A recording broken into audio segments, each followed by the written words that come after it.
ಎಣ್ಣೆ ಒಳಗೆ ನಿಧಾನ ಬಾಳಿಗೆ ಒಳಗೆ ಎಷ್ಟು ಹಿಡಿಸ್ತಾವಲ್ರಿ ಅಷ್ಟು ಹಾಕೋದ್ರಿ. ನೋಡಿ ಹೋಲ್ ಮಾಡ್ಕೋಬೇಕ್ರಿ, ಅದನ್ನು ಕಲಿಸ್ಕೋಬೇಕು. ಮತ್ತು ಅಂಗೈಗೆ ಹಚ್ಕೋಬೇಕ್ರಿ ಎಣ್ಣೆ. ಒಂದು ಸ್ವಲ್ಪ ತುಪ್ಪ ಇದ್ದರೆ ತುಪ್ಪ ಹಚ್ಕೋಬೇಕ್ರಿ.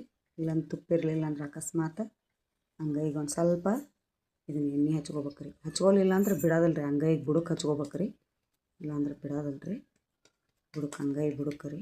ನಾವೇನು ಗುಂಡಿಗೆ ಇಟ್ಕೊಂಡವಲ್ರಿ ಅದ್ರ ಬುಡಕ್ಕೆ ಹಚ್ಕೊಂಡು ಹೋಲ್ ಮಾಡಿ ಗೋಲ್ ಮಾಡಿ ಈಗ ವಡ ಮಾಡಿ ಬಿಡ್ತೇವಲ್ರಿ, ಹಂಗೆ ಮಾಡಿ ಬಿಡೋದ್ರಿ. ಸಣ್ಣ ಉರಿ ಇಡೋದ್ರಿ, ಸಣ್ಣ ಉರಿ ಇಟ್ಟರಿ ಬಿಡೋದ್ರಿ. ಇಲ್ಲ ಅಂಗೈಗೆ ರೀ ಹಚ್ಕೋಬೇಕ್ರಿ ಎಣ್ಣೆ ರೀ, ಇಲ್ಲ ಅಂಗೈಗೆಲ್ಲ ಹತ್ತಿ ಬಿಡ್ತತ್ರಿ ಅಂಗೈಗೆ. ಅದಕ್ಕೆ ಏನು ಮಾಡ್ಬೇಕ್ರಿ, ಅದನ್ನು ಅಂಗೈಗೆ ಎಣ್ಣೆ ಹಚ್ಕೋಬೇಕ್ರಿ. ಮತ್ತು ಒಂದು ಸಣ್ಣದೊಂದು ಇಷ್ಟ ಗುಂಡಂದು ಹೋಲ್ ತೊಗೋಬೇಕ್ರಿ. ಈ ಥರ ಗರಿ ಆಗಿ ಕರಿಬೇಕು. ಕರಗಿ ಬಾಳೆಹಣ್ಣಿನ ಗಾರ್ಗಿ